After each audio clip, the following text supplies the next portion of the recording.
সবাইকে ওয়েলকাম। এখন আমরা করব ক্লাস 10-এর অর্থাৎ দশম শ্রেণীর কোষে দেখি 11.1-এর অর্থাৎ তোমাদের যে সম্পাদ্য আছে ত্রিভুজের পরিবৃত্ত এবং অন্তর্বৃত্ত অঙ্কন, সেই সম্পাদ্যের কোষে দেখি 11.1-এর একের দাগের অঙ্কগুলো করব। এক্ষেত্রে তোমাদেরকে কি বলেছে, ত্রিভুজগুলো আঁকতে হবে। একে প্রতি ক্ষেত্রে ত্রিভুজগুলির পরিকেন্দ্রের অবস্থান নির্ণয় করে আমাদেরকে পরিবৃত্ত আঁকতে হবে। পরিবৃত্ত আঁকা মানে ত্রিভুজটাকে মাঝখানে রেখে বৃত্তটা ত্রিভুজের তিনটে যে শীর্ষবিন্দু আছে সেগুলোর উপর দিয়ে যাবে। মানে এক্ষেত্রে তোমাদের ত্রিভুজটা ভেতরে থাকবে, বৃত্তটা বাইরে থাকবে, সেটাকে পরিবৃত্ত বলা হচ্ছে। এবং সেই পরিবৃত্ত এঁকে আমাদেরকে দেখাতে হবে। প্রথমে কি বলেছে, একটি সমবাহু ত্রিভুজ যার প্রতিটি বাহুর দৈর্ঘ্য কত 6 সেন্টিমিটার। একটি সমবাহু ত্রিভুজ আঁকতে হবে যার প্রত্যেকটি বাহুর দৈর্ঘ্য 6 সেন্টিমিটার। আঁকার পর আমাদেরকে তার পরিবৃত্ত আঁকতে হবে। দেখো তাহলে কিভাবে হবে। প্রথমে আমরা সমবাহু ত্রিভুজটা এঁকে নিই। আঁকবো। তার জন্য আগে আমরা একটা 6 সেন্টিমিটার লাইন টেনে নিই, যেহেতু আমাদেরকে বলেছে সমবাহু ত্রিভুজের বাহুগুলোর দৈর্ঘ্য 6 সেন্টিমিটার করে। তাহলে আমরা এঁকে নিই। আচ্ছা, একটু দাগ নাম্বারটা দিয়ে দিই। এটা 11.1 একের দাগের একেরটা, ঠিক আছে। তাহলে প্রথমে আমরা একটা 6 সেন্টিমিটার লাইন টেনে নেব, তারপর আমরা ত্রিভুজটা আঁকবো। তাহলে 0 থেকে শুরু করে একদম 6 পর্যন্ত। তাহলে এটা হয়ে গেল আমাদের কত 6 সেমির একটা লাইন, ঠিক আছে। আচ্ছা, বাহুর এখন কোনো নাম দিচ্ছি না, পরে দেব। এবার আমাদেরকে সমবাহু ত্রিভুজটি আঁকতে হবে।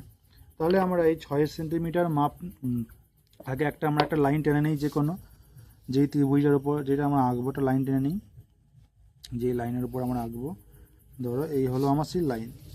এবার ধরো আমি 6 সেন্টিমিটার মাপটা নিয়ে নেবো। এখান থেকে কতটা 6 যতটা আছে ততটা নিয়ে নিলাম।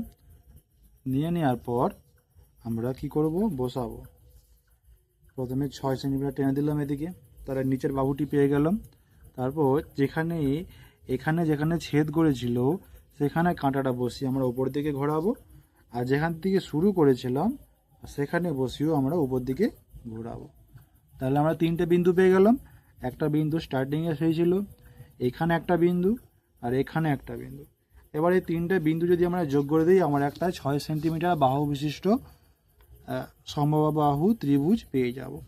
তাহলে এই হয়ে গেল, আর এদিকে জুড়ে দিলাম। তাহলে এই হয়ে গেল আমার একটি সমবাহু ত্রিভুজ। একটি নাম দিয়ে দাও, ধরো নাম এ বি সি, এটা ধরো ডি বলে দিলাম। তাহলে তৈরি হয়ে গেল আমার সমবাহু ত্রিভুজ। এবার পরিবৃত্ত আঁকতে হবে।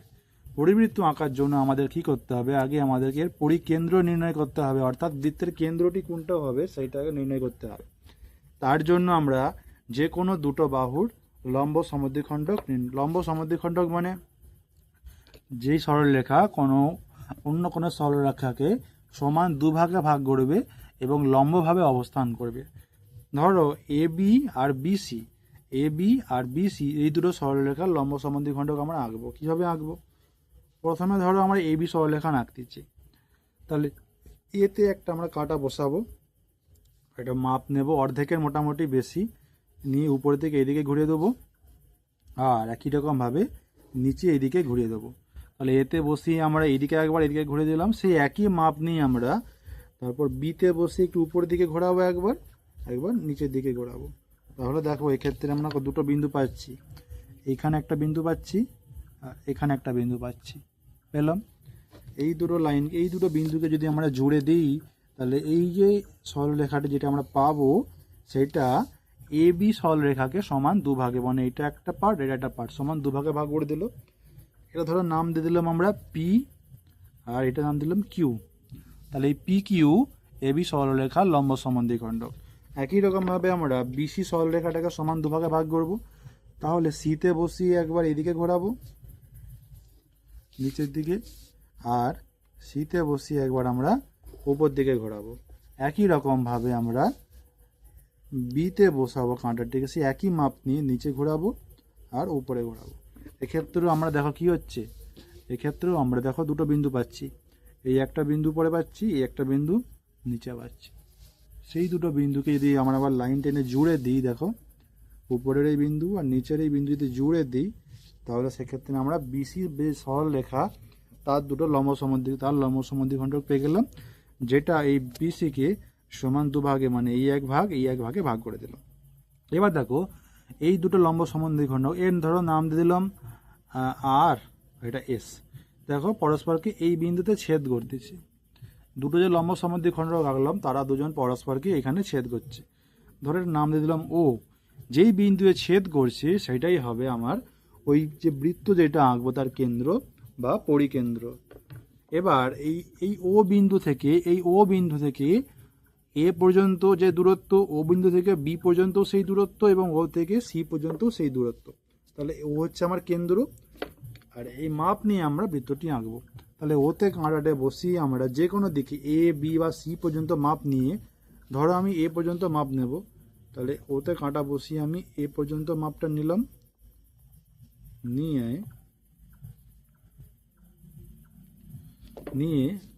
ও থেকে এ পর্যন্ত মাপটা নিলাম, নেওয়ার পর আমরা ঘোরাবো। দেখো আমরা যদি ঘোরাই ঠিকঠাকভাবে আমাদের কিন্তু একটা বৃত্ত পেয়ে যাব, যেটা ত্রিভুজের তিনটে যে শীর্ষবিন্দু আছে অর্থাৎ এ বি এবং সি কে স্পর্শ করে যাচ্ছে। এই যে বৃত্ত আঁকলাম, এই বৃত্তটি হলো আমার এখানে ত্রিভুজ এবিসি এর পরিবৃত্ত হলো। পরিবৃত্ত আঁকলাম, আমাদের কি করতে বলেছিল, পরিবৃত্ত এঁকে তার অবস্থান লিখতে বলেছে।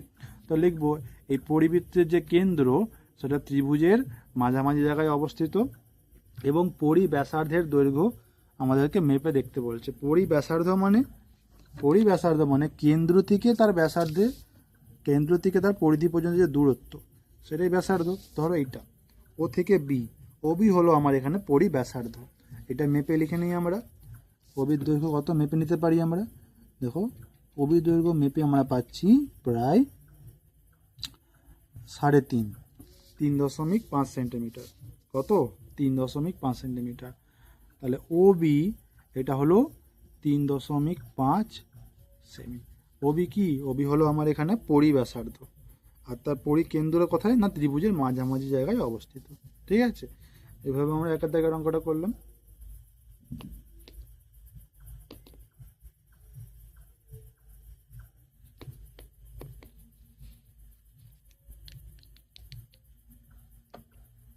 এরপর যদি আমরা দুইয়ের জায়গার অঙ্কটা করি, দেখো কি বলছে, একটি সমদ্বিবাহু ত্রিভুজ আঁকতে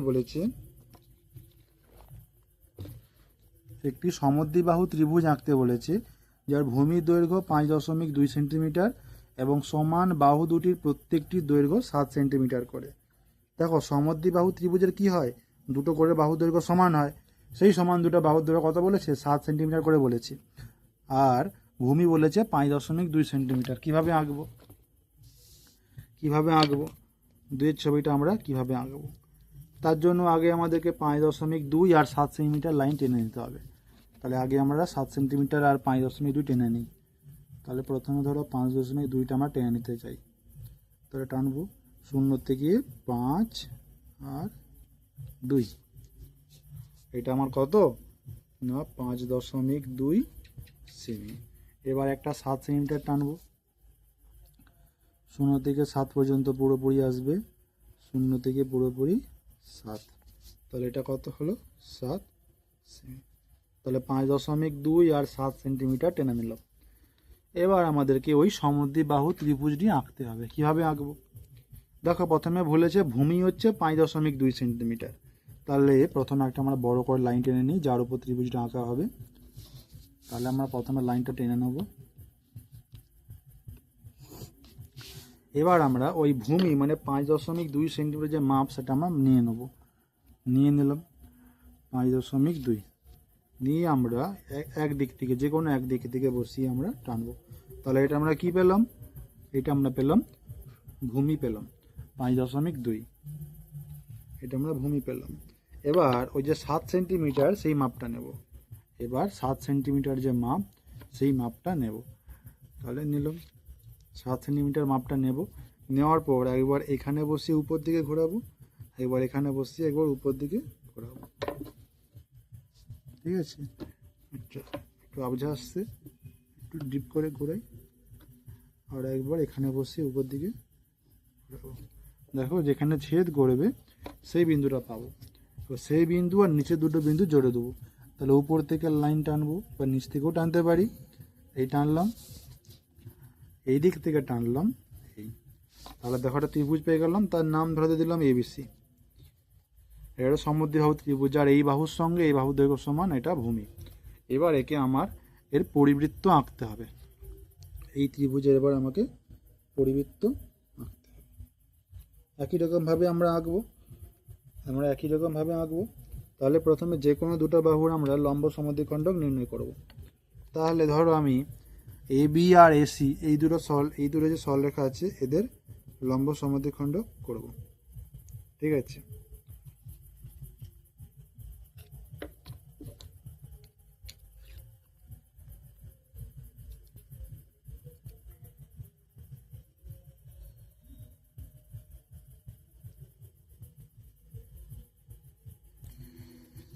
তাহলে ধরো আমরা প্রথমে সিতে বসালাম, একটু মাপ নিলাম বড় দেখে, এই উপর দিকে ঘোরাবো, এই নিচের দিকে ঘোরাবো, তারপর আবার এই এতে বসিয়ে আমরা এই নিচের দিকে ঘোরাবো, এই উপর দিকে ঘোরাবো। দেখো দুটো বিন্দু পেয়ে গেলাম, এই একটা বিন্দু আর এই একটা বিন্দু। আমরা যদি এই দুটো বিন্দু জুড়ে দিই তাহলে এটা আমরা যে এসি যে সরলরেখা তার আমরা লম্ব সমদ্বিখণ্ডক পেয়ে যাবো। এটা হচ্ছে এসি সরলরেখার লম্ব সমদ্বিখণ্ডক। একই রকমভাবে আমরা যদি এবি সরলরেখা বের করতে চাই তাহলে এখানে বিতে বসিয়ে উপরে ঘোরাবো, বিতে বসিয়ে আমরা নিচে ঘোরাবো। একই রকমভাবে এতে বসিয়ে আমরা উপরে ঘোরাবো আর এতে বসিয়ে আমরা নিচে ঘোরাবো। এক্ষেত্রে দুটো বিন্দু পাবো, এই একটা বিন্দু আর এই একটা বিন্দু। এবার যদি আমরা এই দুটো বিন্দু জুড়ে দিই এখান থেকে এতটা, তাহলে আমরা পাচ্ছি এবি সরলরেখার লম্ব সমদ্বিখণ্ডক, অর্থাৎ এবি। এটা ধরো এটার নাম দিয়ে দিলাম আমরা পি কিউ আর এটার নাম দিলাম আর এস। এই দুটো লম্ব সমদ্বিখণ্ডক যে বিন্দুতে ছেদ করছে সেইটা হবে আমার কেন্দ্র, তার ধরো নাম দিলাম ও। এবারে ও থেকে তিনটে যে শীর্ষবিন্দু সেই তিনটে শীর্ষবিন্দুর দৈর্ঘ্য সমান। তাহলে ও থেকে একটা যে কোনো শীর্ষবিন্দুর মাপ নিয়ে নেবো আমরা। ধরো মাপ নিলাম এ পর্যন্ত, নেওয়ার পর আমরা এ পর্যন্ত মাপটা নেওয়ার পর আমরা কি করব, ঘোরাবো। আমরা যদি ঘোরাই আমরা পরিবৃত্ত পেয়ে যাব। দেখো কত সুন্দর হয়েছে। তাহলে আমরা পরিবৃত্ত আঁকলাম। আঁকার পর আমাদেরকে কি করতে বলেছিল, পরিব্যাসার্ধ নির্ণয় করতে বলেছিল। তাহলে শূন্য থেকে এই ও থেকে যে কোনো ধরো ও থেকে আমি এ পর্যন্ত পরিব্যাসার্ধ টানলাম, তাহলে ও থেকে এ পর্যন্ত এটা হলো পরিব্যাসার্ধ। এটা মেপে নিই আমরা। এবার যদি মেপে নিই তার মাপটা পেয়ে যাব। এটা তোমার হচ্ছে প্রায় 3.8। তাহলে ও এ সমান প্রায় 3.8 সেমি। এটা হলো তোমার পরিব্যাসার্ধের দৈর্ঘ্য। বুঝতে পারলে? এভাবে আমরা আঁকতে পারি।